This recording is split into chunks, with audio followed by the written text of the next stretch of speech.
Everybody. This is Will Eichler for Tuebor Historic Events. This is a quick pre-recorded conversation, so we're not live tonight, but here's a chance for you to get a chance to meet the five of us, meet who Tuebor is as a new organization to host events, and just wanted to welcome you all. We're going to talk a little bit about who we are, where we come from, and some of the events that we've done before, so you get a feel for our experience as we look to bring some quality stuff to you in the future. Going to start with a really good friend of mine, Andy Roscoe. Andy, if you want to go ahead and bring us in, please. Yeah. Good evening, everyone. I'm Andy Roscoe. I'm from Rochester Hills, Michigan. I'm a 2009 graduate in the University of Michigan, and I've been an officer in the Navy for the last 11 years. I'm a naval aviator and currently a lieutenant commander. I also work on the side as a military historian. I got my master's through Norwich University. I got started in reenacting with the 24th Michigan Volunteer Infantry. I've done some reenacting with the Old Northwest Volunteers, and then with Sam Lowe started the Western Rifles out on the East Coast. So some of the efforts that I've been heavy in that I wanted to talk about was in 2017, I helped do the 3rd Pennsylvania Reserves adjunct at On to Richmond. One of the really cool things for this weekend was that we got to do an overnight march. So we left a battle scenario Saturday night that was doing Gaines Mill, and historically this regiment went on to an all-night march that night. And it was really cool because we got to live that experience. We did a 6.5 mile march, mostly on period surfaces.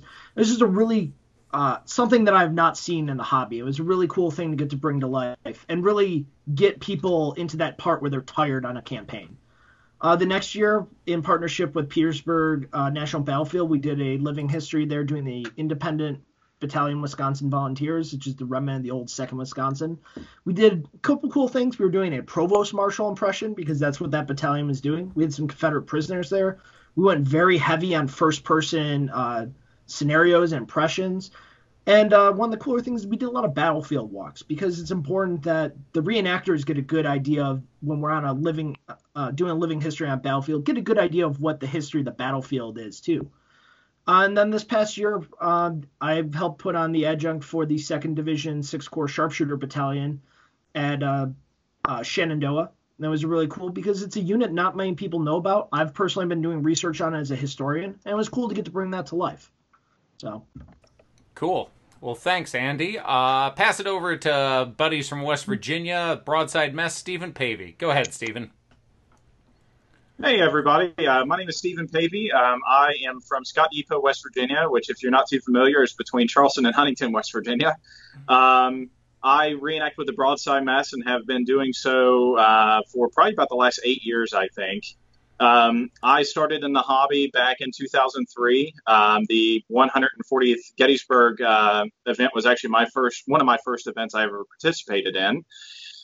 Been doing it pretty consistently ever since. I got into the progressive campaigner side of the hobby in 2012, whenever I went for my first event at Lee Takes Command, and have loved every minute of it so far. So I've worked on a couple efforts in the past, and the majority of my efforts consist of the war in West Virginia. Back in 2015, the Broadside Mess, you'll meet Andrew Potter here in just a moment. We collaborated and put together an event called Floyd's Folly. And for those of you who are paying attention to some of the chatter about Dean Oyner, portraying the Battle of Carnifex Ferry. Our focus on that event was more so the actions of the 10th Ohio Infantry as opposed to the 9th Ohio, which we're doing next year. But it's just really cool, beautiful battlefield. It's always nice being on original ground, and had a great time. Had about 200 people in the field for it, which was probably the biggest event they've had there in, I'd say, probably 20 years. And then in 2018, our second effort here in West Virginia was Errol's Advance, which was portraying the 1863 Battle of Druitt Mountain. I went federal for the weekend, even as an organizer, so I'm going to speak more on their experience. But it was really cool. I got to work with Will Eichler on that one. We did about a 5.5 mile march. Got to go through. We camped where they camped in Hillsborough, West Virginia, marched to Droop Mountain, and climbed a 900-foot rise of a mountain. Climbed up the side of Droop Mountain, following one of the original paths of one of the mounted infantry units. Just something really cool that I was glad to be a part of and glad to have a hand in organizing. And moving forward, working on Dean Orner with all these guys, really looking forward to it. And Garfield Ascent in 2022, we got a lot of awesome stuff coming up. Cool. Great. Thanks, Stephen. Well, I will turn it over to, I think, the only fellow who's got more miles in the hobby than I do, but maybe by a year and a half. We'll hand it over to Sam Lowe here. Thanks, Will. My name is Sam Lowe. I have been in the hobby since 1987, originally from Michigan. Will and I go back quite a long ways as far as that stuff goes. Currently here in Holly Springs, North Carolina, but still, as Andy mentioned earlier, when I got down here, he and I, being fairly close in residence, put together the Western Rifles and managed to build quite a few good experiences and events after that. So what my personal experience with as far as working on these kinds of things, I can think of two things off the top of my head, and probably the first one would be the 20th Michigan effort at Fort Sanders. That was a really great experience on my end, probably one of my deepest research digs as far as portraying a particular regiment at an event. And we managed to dig up quite a few things. We actually, there's a tremendous amount of really good documentation as far as uniforms, gear, for a mid-war impression, and what was really effective, really good. We managed to, both on a real-time format, we replicated much of their movement, much of their action within the actual fight itself, and then even went so far as to replicate a lot of their the food that they consumed as part of the event. So that one I've got a pretty good. I'm pretty proud of that effort, and that was a lot of fun to put together for a good group of guys. Second thing that sticks out in my mind as far as my background goes in putting these kind of things together would be back to 2015, our effort at Sailors Creek, portraying the 121st New York out of the 6th Corps and their effort. And we did a couple of great things as well. It was a lengthy march as well, following the original route of the 6th Corps. The great thing about Sailors Creek is that you can actually follow that fight as a 6th Corps unit all the way through and beyond the original battlefield as well, which was a great experience. We actually crossing Sailors Creek. The weather fought us pretty good on that one, but we pulled that one out and finished out the 150s in really high fashion with a great group of guys across the field, led by Skip Owens and some other folks at that time. So again, those are just a couple of things that I've worked on as far as certainly been in collaboration with both Will and Andy for a long time. Looking very forward to collaborating with Stephen and Andrew here going forward. So that's my end of things. Will, thank you very much. Cool. Well, thanks, Sam. Let's turn it over to Andrew Potter. Hello, I'm Andrew Potter. I am a graduate of Hanover College with a degree in history and classical studies. I live in Ashland, Kentucky, and am a paralegal doing work for Medicaid. I started reenacting in '99 with the 15th Kentucky, and am a founding member of the Broadside Mess along with Pavey. Some of our biggest events, as Pavey mentioned, were Floyd's Folly, and then Errol's Advance at Droop Mountain. So I mostly headed up the ration program for Floyd's Folly, and was a real lesson in adapt and overcome at the event. And then to the one event that I've headed up without Pavey would be a civilian living history at Perryville, where we concentrate on the recovery after the battle in the months and years following. And so I'm looking forward to working with Andy and Will and Rob more over the coming years. Cool. Well, thanks, Andrew. I know not your favorite thing to do, but appreciate you sharing some of your background there. Because one of the big things is to talk about the logistics of things. You know, my background. Talk a little bit. I've been in the hobby since 1989. My first national was the 125th of Sailor's Creek, so I hit that 125th generation, but I sort of just tail hook my ankle right across it and spend more time out there. But you talk about the logistics. Since I've been doing things in leadership for the past dozen years or so, I could talk about a bunch of events, but I think the big one I want to hit is the 150th Gettysburg, the BGA event, doing the 24th Michigan and 1st Maryland PHB. And one of the big things for me there, the rations, the logistics, everything gets us to the story. How do we get to tell a story? And for me, work-wise, is in motion picture. I'm one of the camera operators on the TV show Chicago Fire, and the dirty little secret is that my career path, I hope, takes me towards directing.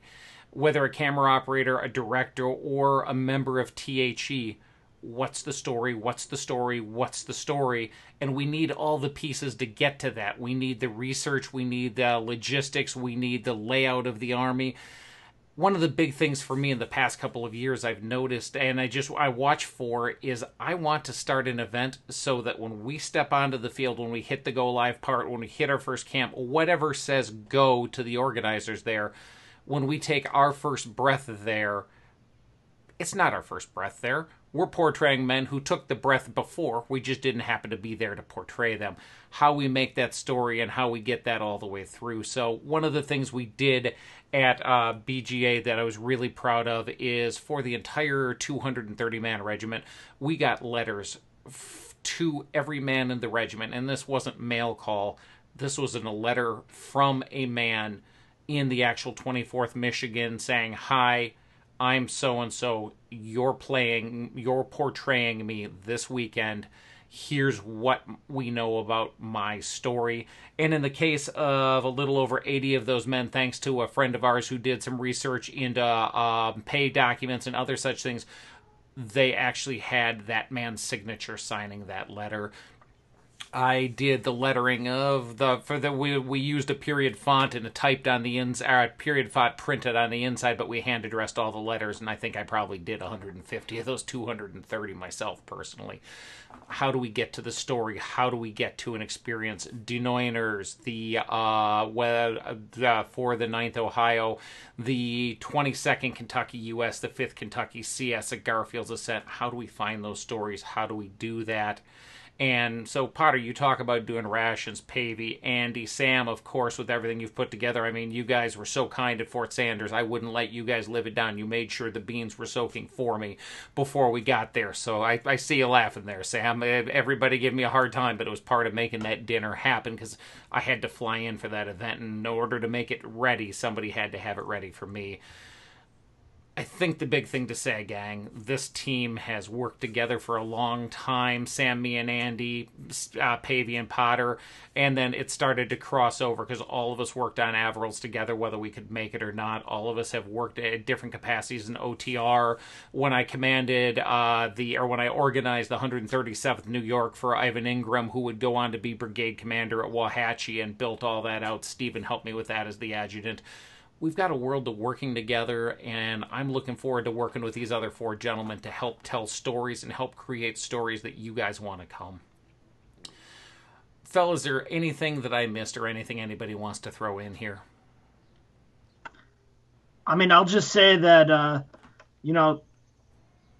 yes, this is a new group for us, but like Will said, we have years of working together, years of doing events together, and I think that, us all being reenactors, we're definitely interested in making sure that we give a good product, that we, go above and beyond to make sure that we give experiences that all of you want to come to. And I think part of it is we have a track record of it. And part of us coming out as a group is we want you to know who we are, know that we'll put our brand on. We want to give you a quality event. Yeah, way to say it. And I see heads nodding there. Gang, I think one of the other thing is as we move forward in social media and as we move forward in media, the work I've done with Civil War Digital Digest, doesn't hold out. Any reenacting living history group can come to Civil War Digital Digest and say, hey, we've got an event going. We've got a specific piece of history we'd like some help preparing people for. But with the live stream aspect of what we've been doing the past couple of months through COVID-19, I think we're gaining some new ideas of how to share history out ahead of events.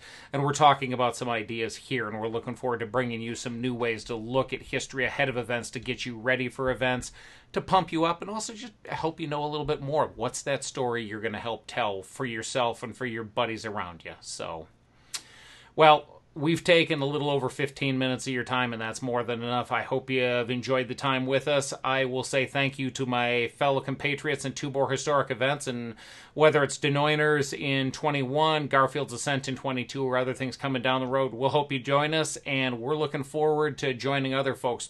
We're excited to be able to put Denoiners where it is, because most of us, if not all of us, are already registered for Rosecrans Pursuit. We're looking forward to being with the boys from 40 Rounds. A lot of other great things, a lot of exciting things coming up in the hobby. We're looking forward to being a part of that. Have a great time. We'll talk to you all soon.